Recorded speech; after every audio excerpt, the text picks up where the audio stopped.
Hey, chicas, welcome to the Lovelda Show Women of Power podcast, the show where women share their personal power tools, the techniques, strategies, and ways of being which have enabled their business and life success. I'm your host, Lovelda Vincenzi, a female speaker mentor, speaker, and event host on a mission to unleash authentic, powerful female voices onto the world. In today's episode, we'll be uncovering the power tools of Penny Elliott. Penny lives and breathes sales, from selling grapes at the side of the road in her family business at age 7, right through to leading teams of 45 sales reps throughout the UK, culminating over $15 million worth of sales in her 18 years in corporate. Now running her multiple six-figure business, she cuts through the shiny objects to show her clients how to attract leads, build relationships, create buyers, profit, and growth in her client businesses. Keeping balance is key to Penny and her clients. She lives and breathes this, having completed 18 Ironmans, including the world champs, and over 40 marathons. She loves to write and has been published in over 30 publications, all while being a wife, crazy, bad girl, cat lady, and mum. She's on a mission to help you get momentum, the woo with the do. The perfect mix of mindset and strategy to have fast success in your business so that you can finally live your best life. Now, this is a two-parter, of which this is part 1. And trust me, you're going to want to watch and listen all the way to the end of both parts, because Penny's giveaway is mind-blowing, and we're going to be learning so much about sales, what it is, what it isn't, how it works, how it doesn't work. We're pretty much going to be deconstructing the mind of somebody who understands this world of sales. Now, remember, all of the links can be found in the show notes. The only way to ensure that you get your regular fix is to click that subscribe button and make sure you get updates as soon as a new show is added.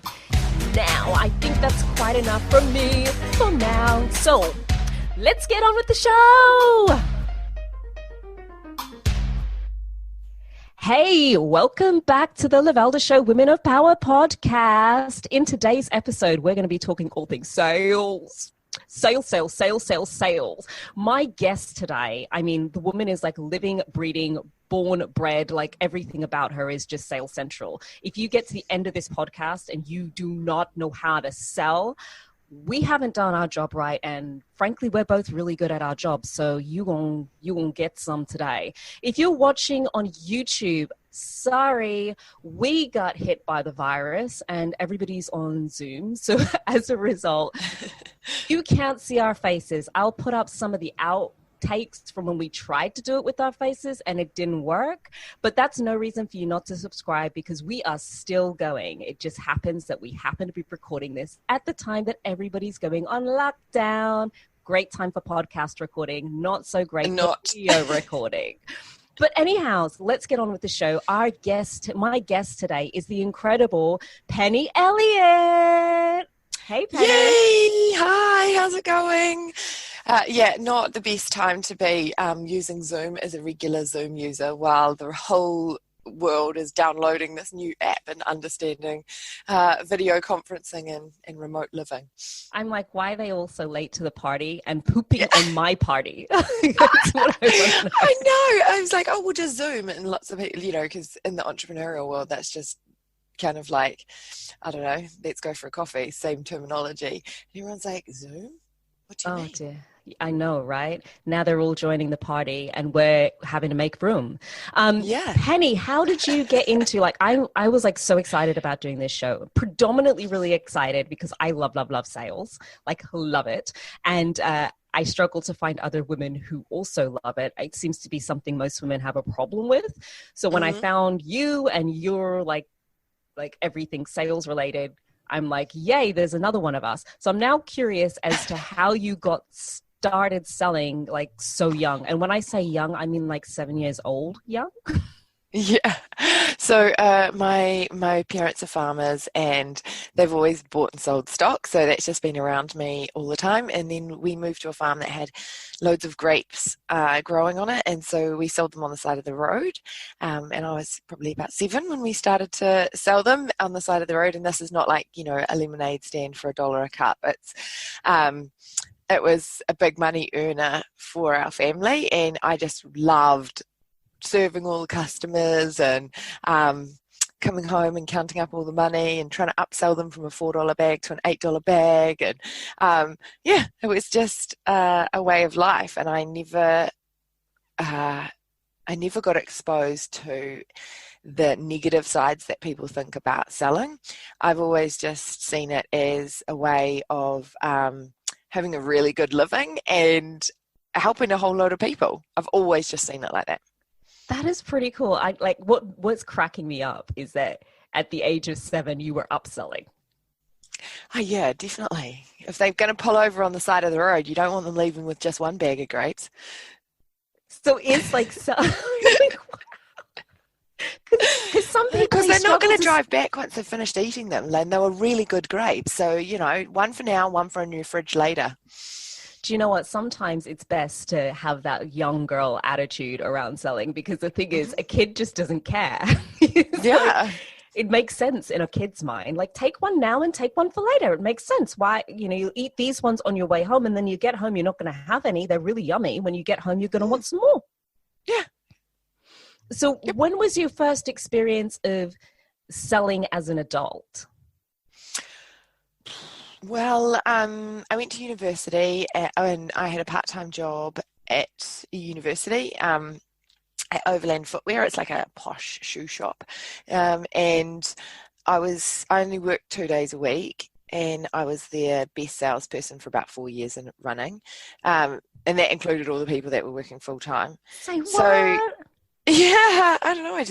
Again, why would you buy, if you can find a pair of shoes that fit and they're lovely, like a pair of knee-high boots that are really perfect around your calves and they're the right heel height, why just buy them in black? You're going to want them in brown. So get them in both, last you 2 seasons, you're done, you don't have to come back again. Your upsell game is crazy. Yeah, so I don't know. But was I an adult at university? That's probably more the question. And then I came out of uni, and I am an air pollution specialist by trade, and I got offered an air pollution a job working for the local council, looking at air pollution in Christchurch, and I also got offered a job working as a sort of a sales rep coordinator, national account manager. And I said to Mum, I'm not sure about which one I should do. And she was like, well, this one pays you $10,000 more a year. You get a car, a laptop, and a phone, and a fuel card. She was like, it's a no-brainer. And so I just went down the sales path. And you've never looked back? No, I haven't. I've had one blip in the matrix when I moved to the UK. I've lived over there for 9 years in London, and I became a journalist. So the last global financial crisis, actually, I was in new business, in a new role, new business, trying to, sell a new business. And obviously that was the first department to get the axe. And so I had to quickly reinvent myself, and I'd always wanted to try journalism, and I want everyone to hear this, especially during this time, but at school I got told I was dyslexic and I was rubbish at writing and English literature and all those things that you learn at school that really you have no need for in the real world. And so I thought, who am I to be a journalist?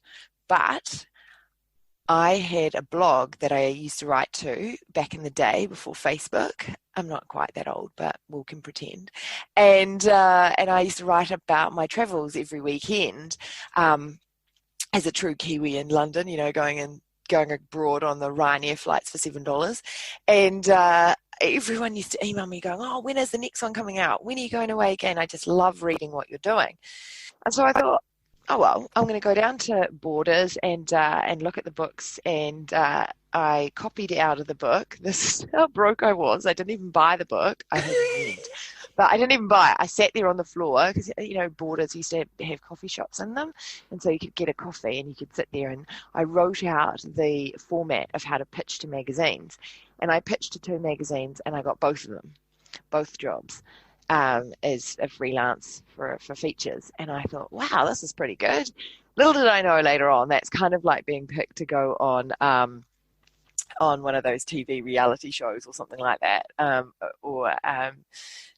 You get magazines get between 5 and 50 pictures a day. So I was very lucky, but I was just like, oh, well, this is good. And so I spent 3 years, it progressed into being a freelance journalist and then a assistant at a magazine for IPC Media, and then just carried on, and I've actually edited a magazine and been a section editor, and was a full-time journalist for 3 years. So that was the only time that I've stepped out of sales. Oh, I mean, it was a terrible blip. You failed at that. Yeah, I mean, I worked for a cycling magazine. I'm heavily involved in triathlon and running, and so it worked really well for me. I'd fly to the continent. So I fly from London to Europe every weekend, be picked up, taken on a tour, ride my bike in a big fancy event, either in the Alps or the Dolomites or Luxembourg or somewhere like that, and then fly back and write about it on Monday and have it printed on Tuesday. That's insane. I mean, when you say you're pretty heavily, like 18 Ironmans in heavily. Yeah. I just thought I'd drop in that little known fact. 18 Ironmans. Anyhow, I digress. When I tell you that this woman has done a lot, like I'm like bowled over. I think there's so many people doing so many incredible things, and I'm like looking at your life going, so sales, journalism, Ironman competitions. I mean, what do you do in your spare time? Sleep? Like, do you sleep or? Yeah, no, the sleep is like my top priority, and I think that's why I've achieved so much. I am militant about sleep. So yeah, I always get between 7 and 8 hours sleep every single night. And that was one of my biggest things about having a baby. So you can add that to the list too. I've got a 1.5-year-old little boy now. And that was one of the biggest things that it frightened me so much before getting pregnant, and then during being pregnant, I was like, oh my God, this could be the last full night's sleep. No, this one could be the last full night's sleep. And I got a sleep consultant in when he was like 8 weeks old. I was like, I'm not putting up with this anymore. You must be the person who's got a sleep consultant in for a baby at the youngest age. Like, just sort them out. I just need them to having like 8 hours sleep a night as quickly as possible. Yeah, totally. And I worked very, very hard. And like, obviously I was, God gave me the child that woke up every hour and throughout the night. And I was just like, this is crazy. So that's why, everyone's in lockdown currently, or you have been, depending on when you're listening to this. And I was like, actually, this is not going to be that bad, because like I'm used to this and I'm going to sleep all night. So it's pretty all right. Always a silver lining. With all of the things you've done, Penny, I mean, I think we can say that you're pretty freaking powerful. I mean, you've lived in multiple different countries. You've built a full sales career from zip. You pitched to magazines, then decided you were going to be a journalist for a little while, just a small blip in your career. You've published your own book. You've, got a 6-figure plus business. You have brilliant clients. So, I kind of want to understand from you, somebody who is owning her own power as a woman, what do you define as a powerful woman? What do I define as a powerful woman? Mm-hmm. Someone who goes for it no matter what. And that's a broad sweeping comment, I know. But one of the things that brought me into online business and helping women with their sales. And as you said right at the beginning, not very many women like sales. So I'm actually in a really difficult area of expertise, because most people do not want to get on the phone to me because or like entertain the idea that they're, one, being seen looking at making their sales better, because how gross is that, and two, oh well, if I get on a call with her, she's just going to sell me into something I don't want, right? Mm-hmm. So it would be easy for me to go and teach people how to get into the media. But my real big why is, there's 2 levels to my why, and this comes back to your question around what makes a woman really powerful, is when I worked in corporate and I was like, sales and marketing director for some technical companies, IT companies, and we had like big installations of, 250,000. dollars that would go right through whole big organizations. We're talking like banks and telecommunications, right? And we would sit around the table with 10 of their guys and 3 of our guys, and it would be like, okay, well, this is the installation, this is how long it will take, this is the price, and then, when do you want us to start? And it was really emotionless, easy conversation. And they'd be like, oh, okay, well, do we need this? Do we need that? No, you probably don't. Okay, well, the price will change like this. Okay, great. Well, we've put half of it into this year's budget, half of it into next year's budget. Can you split the invoice? And it was just a real emotionless, transactional, let's get it done type conversation. When it comes to women in sales, and when I ventured into the online world, I was horrified. Lovelda, I was horrified. I was like, oh my goodness, what is going on here? And it's the little girl voice. And I almost called my book Banish the Little Girl Voice. But I didn't, for many reasons. But it was frightening because so many women have amazing talents, amazing passion, drive, determination, yet when it came to the sales part, was a bit like, oh, well, like I know it's really tough times at the moment, and like, you're working from home, and like, I know you're trying to look after your kids at the same time, and so yeah, usually it's $1,000, but I know it's really tough times at the moment, so I'm going to do it for you for like $100, and I'll send you like a free copy of my book, and I'll throw in like 35 more calls, and I'll give you my personal cell number, and you can text me any hour of the night. Don't worry, I'll leave it on so I can answer it for you. And I would send you my cat, but we're in lockdown, so I can't give you my cat. But I'll send you my teddy bear, and you can have a cuddle with him whenever you need it as well. Does that sound all right? Oh, girl, that sounds beyond familiar. I have a mentor who used to say, like, why do you negotiate against yourself? Like, that's the client's job. Stop doing it. Why do we do this? Yeah, right. Why do we do this? So when you said like what makes a powerful woman, and I said someone who stands up and goes for what they want, that's what I meant by that sweeping comment, is like, banish that little girl voice inside you no matter when it pops up, and go for what you want to do. Right?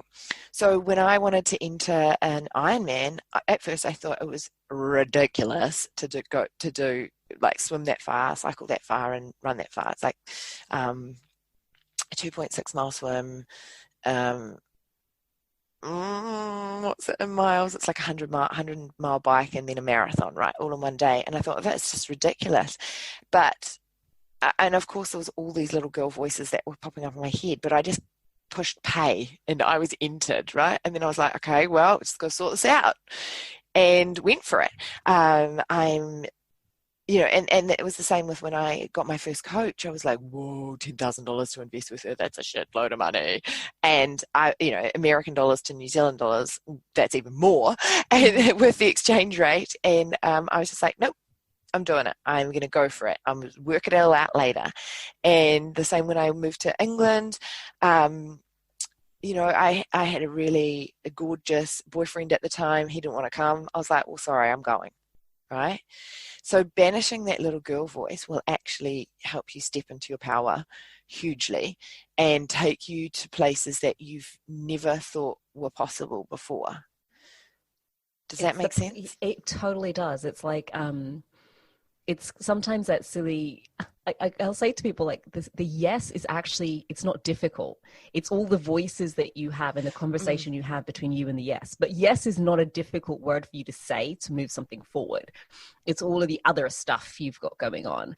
And the things I've said yes to freaked out halfway in the middle, and then it's moved me forward. I mean, saying yes to doing radio, saying yes to doing TV. You think I knew what the hell I was doing? Did I? Diddly. I know, right? You just kind of like wing it. And I think the other thing is people need to realize that everyone's doing that. Everybody's making it up to a greater or lesser extent. It's just that people who've been in the game more often have more skill sets behind them to make it up effectively. But we didn't all start where we are now. We all started in crazy places, and it all serves eventually. But if you don't start asking, if you can't start asking for the fee you really want, don't think you'll ever get it. Because trust me, clients ain't going to come banging on your door going, please, please, please let me give you some money. Yeah. Okay. So if we reverse engineer the conversation I just said before, no one's going to go, oh, don't be silly. I don't want to have a 50% off discount. No, you keep your teddy bear. Don't go down to the post office. You know, you might catch coronavirus. You just keep that teddy bear there. And I don't need extra calls, and I certainly don't need a copy of your book. No, no, no. You keep that. I would like to pay you full price. Who doesn't like a discount? Said no one, ever, right? Ever. I mean, so I guess the second part of that is woman. What really buoys me on every day to talk about this like really sticky, yucky subject that people would rather, you know, stick their head in the sand.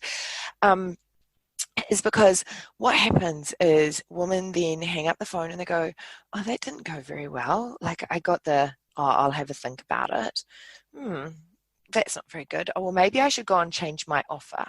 Or maybe I should like pitch differently. Or maybe I should add in, you know, a free teddy bear for everyone. And then they start to doubt themselves and they go into creation mode. And creation mode is not making you money, people. It is not helping feed your bank account. And so then they kind of get this like downward spiral of confidence, and then they think, oh well, this is not really going very well. Then they go to a barbecue and their friends or their family or their mum goes, oh, how's that little side business thing that you're doing, that little project? I hate it when people say that, and they can't confidently say, oh, it's going really well, because it's not. So they kind of shy away from talking about it. And then they get on a call with the next person or get in another sales situation, whether it's writing an email or a blog or pitching to the radio or whatever. And they don't have that same level of confidence and passion and drive, and they're hesitant. They're hesitant to even talk about the money part, right? And people buy people. I want everyone who's listening to this to write it down. Get a whiteboard marker, write it on your window in front of your face. People buy people, not products and services, okay? So what does that mean? That means if you are talking about your weight loss program, oh my God, it's so amazing. Yep, I've had all these great client results.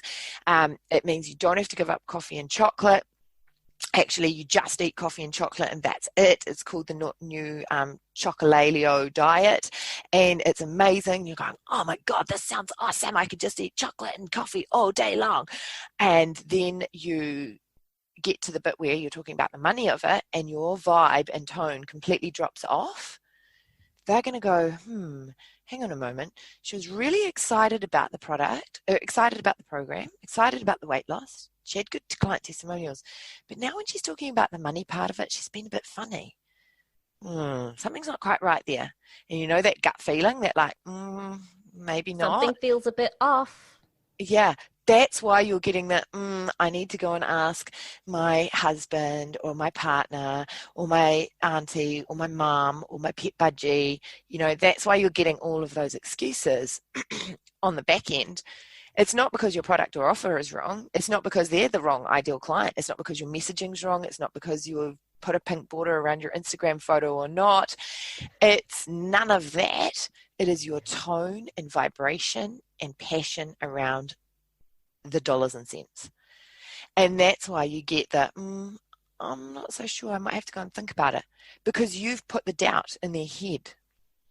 Oh, so if you look back that over is a tweetable, like you have put the doubt in their head, girls. Did you hear that? You put the doubt there because you was doubting it when you was selling it to them. As soon as you got to your numbers, you wasn't sounding as confident. And now they've picked up on that, but you're making it that you're just not, that the product isn't any good. Oh, this sounds like a terrible old cycle. Yeah. And so you hang up, and then you lose motivation, you lose excitement, you lose passion, and then you start thinking, oh, should I go and get a job?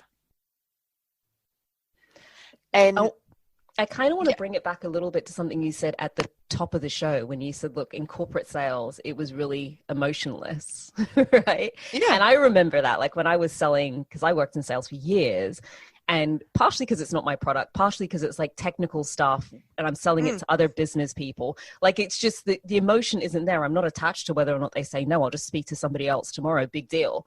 Yeah. There's another one out there. Like, just don't waste my time. Is it a yes? It's a no. It's a no. That's fine. Or it's a yes, but okay, let's talk about the but. But there's no shift in energy when there's no emotional attachment. Yeah, I mean, I was talking to a guy yesterday. I predominantly work with women, but if men approach me, then and it's the right fit, and I can help them, then I'm not, I don't say no. And he was like, he's come up with this great Internet of Things device, and he was like, what logo do you like better? Now I went, okay, well, that one on the top left jumped out at me, but I still don't think it's quite right. I think you need an icon in there. You need some iconography in that, so that people have brand awareness, without going into huge amounts of detail. He was like, oh, okay, cool. Well, this was the original idea I sent to the designer. I felt like that as well. And it was like really emotionless. I've also got another friend in a peer group mastermind that I'm part of, and she put up a thing about like, what logo, I'm going to do a rebrand, what logo do you like? And I was like, oh, it's actually top left again. Oh, well, I'm not sure. I've gone back to the designer. I've asked for a few more iterations. Like way too much emotional attachment. As a logo, go with it, get your gut done, get moving, and that's the difference between, I think, a male's perspective on sales and running a business versus a woman's perspective on running sales and business. And we don't need to be masculine in our approach to other people, but we do need to be a little bit more masculine in our decision making. And any decision's a good decision. It doesn't have to be the right one. There is never a right decision. It just has to be made, and then that makes it a good decision. Ooh, not masculine. Girl, you be dropping things today. So it's like not masculine in our thinking, but masculine in our decision making. Yeah. It's like make a freaking decision. Just like pick something, anything. We don't even care anymore. Just pick something. And then go ahead with it, because the likelihood is as your business grows, it's probably going to change anyway. Yeah, totally. I mean, well, look what's happened to the world. You are not in control. I hate to tell everyone that, but you're not in control, So make a decision, go with it, and sort of drop the emotional attachment as much as you physically can to how it's going to play out. Penny, I'm going to have to stop you right there. You know why? Because there's so much goodness coming out. I can't, this going to have to be 2 episodes, peeps. It's going to have to be a double bill. This is now officially a part 1er and part 2er. So if you want to make sure that you don't miss out on the next show, you better hit that subscribe button now, because what I can guarantee you is what Penny shares at the end of the next episode, you're going to want to get, because her freebie, it beat a bomb diggity. So this has been the Lovelda Show, Women of Power podcast, and we will see you on the flip side.